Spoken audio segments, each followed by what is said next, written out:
आज सोनिया गांधी से ईडी करेगी दूसरे दौर की पूछताछ। विरोध में कांग्रेस का देशव्यापी सत्याग्रह। सभी सांसद नेताओं से प्रदर्शन में शामिल होने को कहा। अलर्ट पर दिल्ली पुलिस। मध्य प्रदेश में 27% ओबीसी आरक्षण पर रोक बरकरार। हाईकोर्ट ने एमपीपीएससी को लगाई फटकार। कहा चयन प्रक्रिया पर रोक लगाना कभी नहीं दिए ऐसे आदेश। छत्तीसगढ़ में महंगी होगी बिजली। विद्युत शुल्क संशोधन विधेयक पारित। ऊर्जा शुल्क 8 से बढ़कर 11% किया गया। बीजेपी ने सरकार पर बोला हमला। भोपाल में मंडीदीप रोड पर पुल की मिट्टी धंसी। पीडब्ल्यूडी विभाग ने इंजीनियर को सस्पेंड किया। निर्माण एजेंसी ब्लैकलिस्ट। एमपी के 9 जिलों में भारी बारिश का रेड अलर्ट जारी। भोपाल में इंजीनियरिंग छात्र की मौत मामले में आया नया मोड़। दोस्तों से उधार लेकर पैसे गंवाने की बात आई सामने। डिप्रेशन हत्या एंगल से भी जांच में जुटी पुलिस। करगिल विजय गाथा के 23 आज साल पूरे हो गए हैं। रक्षा मंत्री राजनाथ सिंह दिल्ली में वॉर मेमोरियल पर वीर जवानों को देंगे श्रद्धांजलि। तीनों सेनाओं के प्रमुख भी मौजूद रहेंगे।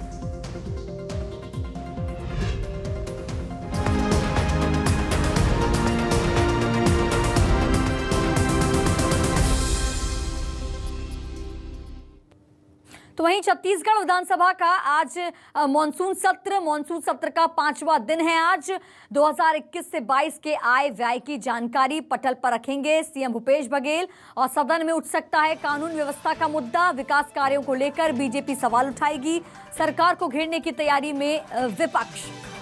तो छत्तीसगढ़ विधानसभा का मानसून सत्र आज 5वां दिन है। छत्तीसगढ़ मानसून सत्र का विधानसभा सत्र का 2021 से 22 के आय व्यय की जानकारी पटल पर रखेंगे सीएम भूपेश बघेल।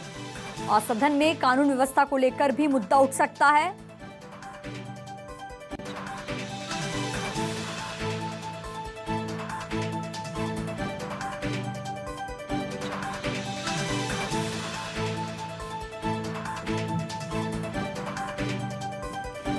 छत्तीसगढ़ में विधानसभा मानसून सत्र का आज 5वां दिन।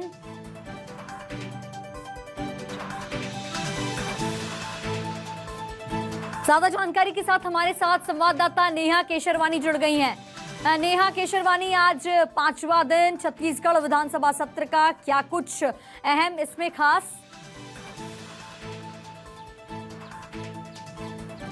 जी बिल्कुल, आज छत्तीसगढ़ विधानसभा मानसून सत्र का 5वां दिन है और ये बताया जा रहा है कि मुख्यमंत्री भूपेश बघेल द्वारा जो है आज 2021-22 का आय व्यय का जो लेखा जोखा है उसकी जो जानकारी है वो पटल पर रखी जाएगी। इसके साथ ही आपको बता दें कि विपक्ष भी जो है वो सत्ता पक्ष को घेरने की फिर से पूरी तैयारी कर ली है। चूँकि आज 5वां दिन है, प्रदेश में कानून व्यवस्था को लेकर जो है विपक्ष सवाल उठाएगी। वहीं पर यह भी जानकारी है कि राजधानी के विकास कार्यों को लेकर भी जो है यहाँ पर विपक्ष जो है वो सत्ता पक्ष को घेर सकती है। इसके अलावा अलग अलग विभागों से भी जो है सवाल लिए जाएंगे।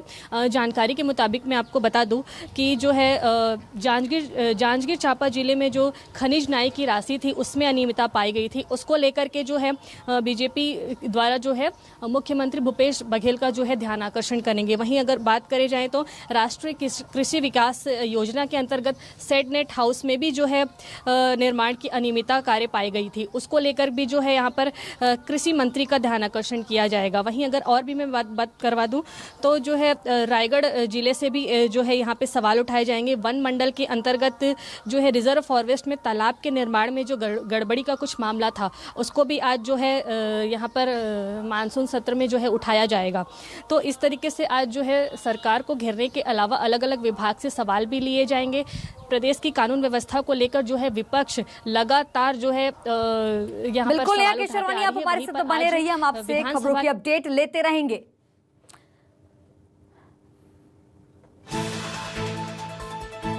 इसी के साथ राजधानी रायपुर से इस वक्त की खबर, जहां बीजेपी करेगी विधानसभा का घेराव। कानून व्यवस्था को लेकर जो बीजेपी है वे घेराव करेगी। पुलिस और प्रशासन ने भी पूरी तैयारी कर ली है। विधानसभा जाने वाले रास्तों पर पुलिस बल तैनात रहेगी।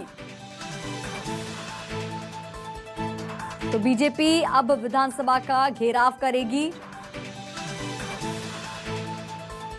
कानून व्यवस्था को लेकर बीजेपी घेराव करेगी। वहीं पुलिस और प्रशासन ने पूरी तैयारी कर ली है। विधानसभा जाने वाले सभी रास्तों पर पुलिस बल तैनात रहेगा। तो वहीं विधानसभा सत्र का जो है आज 5वां दिन, जिसमें अब बीजेपी विधानसभा का घेराव करेगी। वही हमारे साथ नेहा केशरवानी हमारे साथ जुड़ी हुई हैं। नेहा केशरवानी, अब बीजेपी जो है घेराव करेगी, क्या कुछ जानकारी? जी बिल्कुल बताना चाहेंगे। भारतीय जनता पार्टी ने सरकार पर यह आरोप लगाया है कि प्रदेश में कानून व्यवस्था बिगड़ रही है। इसी को लेकर आज विधानसभा घेराव करेगी। इसमें भाजपा नेता समेत जो है कार्यकर्ता समेत मिलाकर करीब 5,000 लोगों के विधानसभा घेराव की सूचना है। इसी को देखते हुए जो है पुलिस ने भी अपनी तैयारी पूरी कर ली है। पुलिस प्रशासन जो है जगह जगह जो है पुलिस बल तैनात रहेगी। खासतौर से विधानसभा जाने वाले रोड में, जो महुआ सड्डू से होते हुए विधानसभा रोड जाने वाले रास्ते पर भी जो है उसके रूट पे भी थोड़ा सा बदलाव किया गया है। वहीं पर यदि जानकारी ये भी है कि जो है वहाँ पर पुलिस बल तैनात रहेगी और जो है उन्हें वहाँ जाने से रोका भी जाएगा। तो उसको लेकर के आज यहाँ पर बड़ी जो व्यवस्था है वो की गई है। भाजपा लगातार ये आरोप लगाते जा रही है कि राजधानी रायपुर के अलावा प्रदेश भर में चाकूबाजी, हत्या, बलात्कार जैसे मामले बढ़ रहे हैं। इसी को देखते हुए जो है सरकार को घेरने की तैयारी की जा रही है। कहीं ना कहीं बीजेपी ने इसका कारण शराब को भी बताया है। तो निश्चित ही आज शराबबंदी का मुद्दा जो है वो भी सत्ता पक्ष द्वारा विपक्ष द्वारा जो है सत्ता पक्ष के करीब जो है उठाया जाएगा। तो बिल्कुल ये नेहा, सब तो अब मामलों को कानून लेकर व्यवस्था को लेकर जो है बीजेपी अब घेराव करेगी। बहुत बहुत शुक्रिया हमें तमाम जानकारी देने के लिए। तो वहीं रायपुर में छत्तीसगढ़ विद्युत शुल्क संशोधन विधेयक पारित हो गया है। विद्युत शुल्क में ऊर्जा प्रभार बढ़ाने का बिल भी पास हुआ है। ऊर्जा शुल्क 8 से बढ़ाकर 11% किया गया है। विद्युत शुल्क में बढ़ोतरी कर सरकार अपनी जेब भरने जा रही है। बिजली दरों को 10 साल बाद अनुपातीकरण किया जा रहा है। जो शुल्क लगाया गया है वो सेस या उपकार नहीं है, ऐसा सीएम भूपेश बघेल ने कहा। गैर घरेलू उपभोक्ताओं के लिए 12 से बढ़ाकर 17% किया गया है। सीमेंट उद्योग में 15 से बढ़ाकर 21% किया गया है। तो वहीं 25 हॉर्स पावर तक के एलटी उद्योगों के लिए 3% से बढ़ाकर 4% किया गया। आटा चक्की, ऑयल थ्रेशर, एक्सप्लेयर के लिए 3% से बढ़कर 4% किया गया। मिनी स्टील प्लांट और फेरो ऑयल्स इकाइयों के लिए 6% से बढ़कर 8% किया गया है।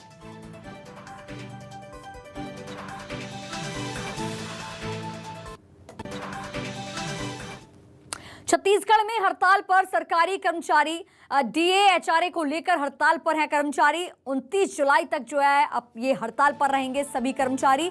5 लाख से अधिक कर्मचारी जो हैं आंदोलन में शामिल होंगे। शिक्षकों ने डीईओ को भेजा सामूहिक अवकाश का आवेदन। दफ्तरों में ताले लगे। सरकारी काम के लिए जनता परेशान है। 2 लाख से ज्यादा शिक्षक जो हैं हड़ताल पर हैं और स्कूलों में ताले लगे हुए हैं। 12% महंगाई भत्ता की मांग को लेकर यह आंदोलन है। हड़ताल के पहले दिन शिक्षकों ने मंदिर में जलाभिषेक किया। तो 12% महंगाई भत्ता की मांग को लेकर हड़ताल जारी है। हड़ताल के पहले दिन शिक्षकों ने जलाभिषेक किया मंदिर में जाकर।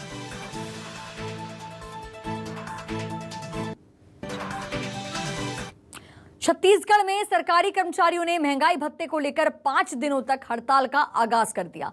हड़ताल में 54 विभाग के 5 लाख कर्मचारी शामिल हैं। रायपुर में बूढ़ा तालाब धरना स्थल में कर्मचारियों ने डेरा डाला है। तो वहीं राज्यों के कई शहरों से हड़ताल की तस्वीरें सामने आई हैं। तो 54 विभाग के, तो आप देख सकते हैं तस्वीरें रायपुर की, राजनांदगांव की, बीजापुर की, जगदलपुर की, बेमेतरा की और वहीं बिलासपुर की, जहां महंगाई भत्ते को लेकर जो है हड़ताल जारी है। तो आप देख सकते हैं सरकारी कर्मचारियों की हड़ताल जो है महंगाई भत्ते को लेकर 5 दिन से जो है वो जारी है। 54 विभाग के 5 लाख कर्मचारी जो है वो हड़ताल पर शामिल हैं। तो ये तस्वीरें राजनांदगांव की, बलौदाबाजार की, रायपुर की, पिथौरा की, गौरेला पेंड्रा मरवाही की, जहां पे कर्मचारी जो हैं सरकारी कर्मचारी महंगाई भत्ते को लेकर जो है इनका आंदोलन जारी है। तो देखिए आप, कई शहरों से हड़ताल की तस्वीरें सामने आई हैं।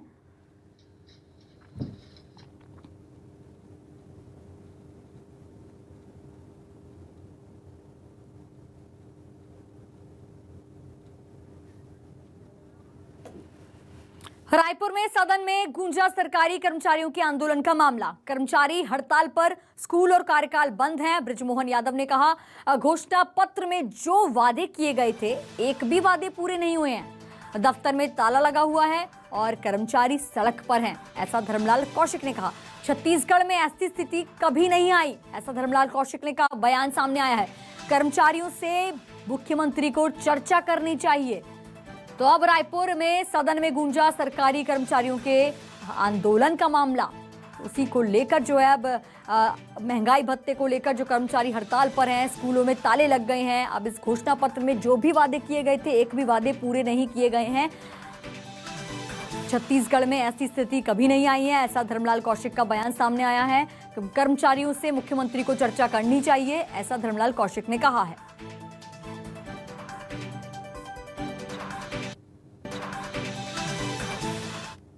ये सरकार का विश्वास खत्म हो गया और इसके बाद में अपने मांगों को लेकर के उनके द्वारा ये जो कलम बंद और जिस प्रकार से हड़ताल किए हैं, हम उन मांग का समर्थन करते हैं। उनकी जायज मांगे हैं, कांग्रेस अपने घोषणा पत्र में भी डाली है। डीए दे नहीं पा रही है, 34% केंद्र के हैं, ये मुश्किल से 17 और 22 तक पहुंच रहे हैं। और उसके बाद में जो आश्वासन दिए गए, इनकी आश्वासन अधूरी रही। आज हम सदन में चाह रहे थे कि इस पर चर्चा हो और चर्चा करके उनके मांगों के ऊपर में सरकार विचार करे। अब उनकी डीए की मांग है, सरकार इसमें विचार कर रही है, लेकिन एकदम से 3 दिन 4 दिन का स्ट्राइक का उन्होंने नोटिस दिया हुआ है। मैं ऐसा समझता हूं कि ये सरकार के और आदरणीय मुख्यमंत्री जी के संज्ञान में है। छत्तीसगढ़ विधानसभा में उठा ready to eat food supply का मुद्दा। बीजेपी विधायक सौरभ सिंह ने उठाया ये मामला। आंगनबाड़ी केंद्रों में अप्रैल में फूड सप्लाई नहीं हुआ। महिला और बाल विकास मंत्री अनिला भेड़िया ने जवाब दिया, हाईकोर्ट में लगी याचिका के चलते नहीं हो पाई थी सप्लाई, ऐसा मंत्री ने कहा है। सदन में बीजेपी ने पूरे मामले की जांच की मांग की है और ready to eat food supply में भी माफिया घुस गए हैं, ऐसा धर्मलाल कौशिक का बयान सामने आया है। अगर जांच की आवश्यकता होगी तो आगे निर्णय कर लिया जाएगा।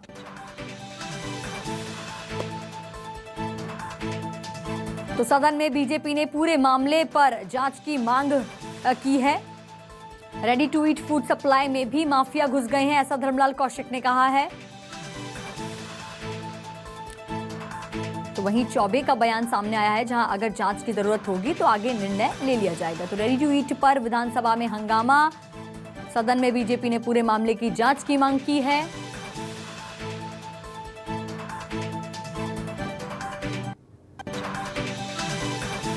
देखिए, पूरे प्रदेश में अप्रैल 2022 में किसी भी आंगनबाड़ी केंद्र में रेडी टू ईट फूड नहीं दिया गया है।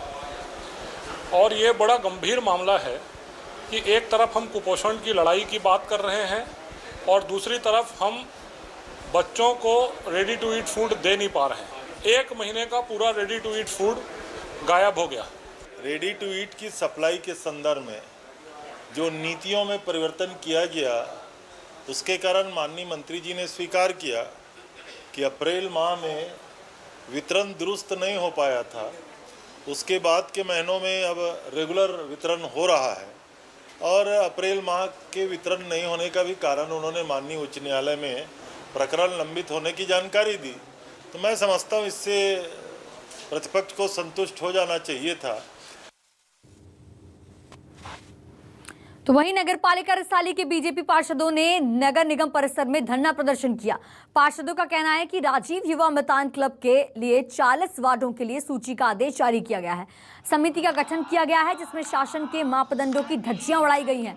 पार्षदों का आरोप है कि कांग्रेस के पदाधिकारियों को लाभ पहुंचाने के इरादे से सिर्फ कांग्रेस के पदाधिकारियों की समिति का चयन किया गया, जिसका हम पुरजोर विरोध करते हैं और आयुक्त से अनुरोध करते हैं कि इस आदेश को निरस्त किया जाए।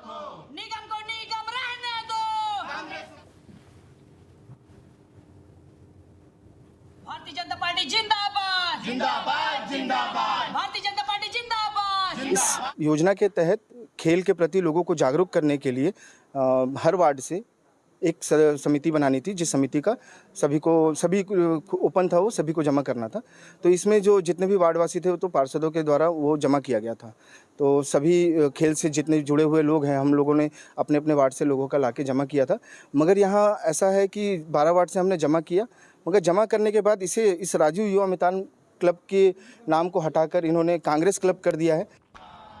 कोरबा सरकारी मेडिकल कॉलेज में स्वास्थ्य कर्मियों की एक बड़ी लापरवाही सामने आई है। सड़क हादसे में घायल महिला की मौत हो गई। अस्पताल में उपचार के दौरान बिना पंचनामा और पीएम के बाद ही उन्हें घर भेज दिया गया। अंतिम संस्कार से ठीक पहले जब पुलिस पहुंची, तब जाकर पुलिस की कार्रवाई जो है संपन्न करानी पड़ी। मेडिकल कॉलेज के डीन ने इस लापरवाही की जांच कराने की बात कही है।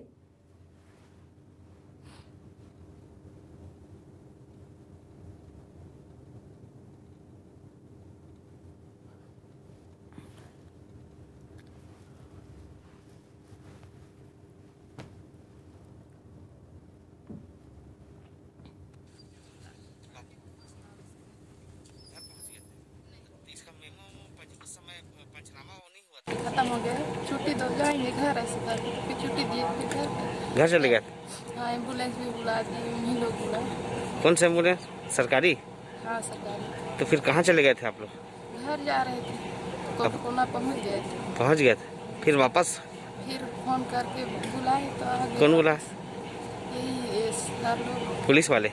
नहीं, नाच से साथ लगाए थे, वही भैया के पास, ड्राइवर भैया के पास लगाए कि वापस लाओ, ऐसे करके घर। अंबिकापुर के दरिमा थाना क्षेत्र में कांग्रेस जिलाध्यक्ष राकेश गुप्ता पर एफआईआर दर्ज की गई है। दरअसल 22 जुलाई को कांग्रेस जिलाध्यक्ष के करजी स्थित फार्म हाउस में काम कर रहे एक मजदूर की करंट लगने से मौत हो गई थी। घटना की सूचना मिलते ही दरिमा थाना पुलिस मौके पर पहुंची। मामले पर जो है पुलिस ने शव पंचनामा करवाया और गवाहों के आधार पर कांग्रेस जिलाध्यक्ष के ऊपर कार्य में लापरवाही बरतने का मामला दर्ज किया है। फिलहाल पुलिस आईपीसी की धारा 304A तहत मामला दर्ज कर जांच कर रही है।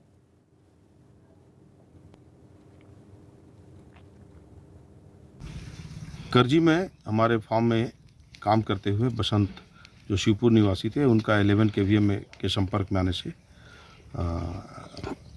एक्सीडेंट में डेथ हो गया और उस पर मर्म भी कायम हुई थी और MLC भी हुआ था। तो मुझे लगता है कि ये प्रक्रिया का एक पार्ट होगा जो FIR हुआ है, लेकिन मुझे कोई नोटिस अभी मिली नहीं है। मुझे जब नोटिस मिलेगी तो मैं कानून का पालन करूँगा और नियमानुसार अपना पक्ष में रखूँगा। दमन जिले के आर्ष ज्योति गुरुकुल आश्रम कोसरंगी में छात्रों का शारीरिक शोषण का मामला सामने आया है। मामले को लेकर पालकों ने थाने में शिकायत दर्ज कराई है। वहीं जांच के लिए खल्लारी पुलिस, जिला बाल संरक्षण अधिकारी और चाइल्ड लाइन की टीम ने छात्रों का बयान दर्ज किया है।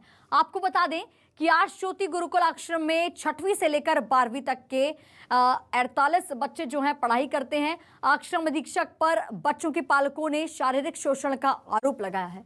तो वहीं पुलिस ने आरोपी शिक्षक कोमल वैष्णव को हिरासत में ले लिया है, जबकि शिक्षक ने कहा कि बच्चों ने किसी तरह की शिकायत नहीं की है।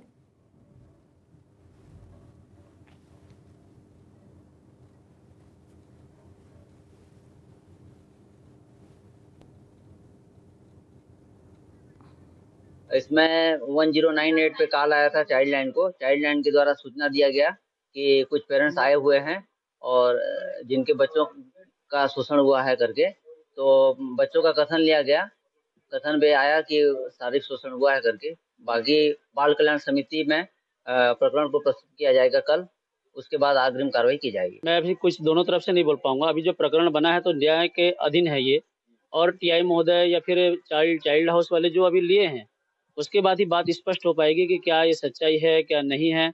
अब दोनों पक्ष से अभी जब तक न्याय नहीं मिलती या दोनों तरफ से आगे जाके बात नहीं बढ़ती तो पता नहीं चल पाएगा। क्या न्याय प्रक्रिया में जरूर कहीं ना कहीं ये बात साफ हो जाएगी।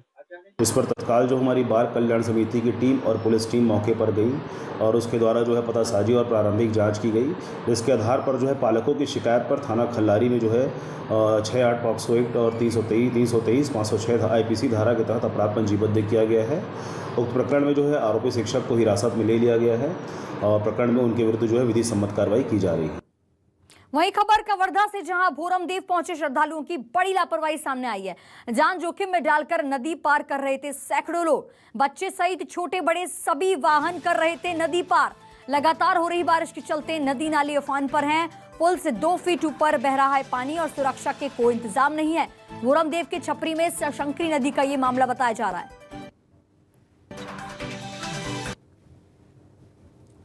तो देखिए, एक छोटी सी चूक जो है जिंदगी पर भारी पड़ सकती है। आप कवर्धा से तस्वीरें देखिए जहां मूसलाधार बारिश का दौर जारी है और भोरमदेव पहुंचे सभी श्रद्धालुओं की बड़ी लापरवाही सामने आई है। ये पानी के तेज बहाव में अपने वाहनों को जो है कैसे पार कर रहे हैं। ये देखिए, एक छोटी सी चूक इन्हें नहीं पता कि कितनी भारी पड़ सकती है इनकी जिंदगी पर।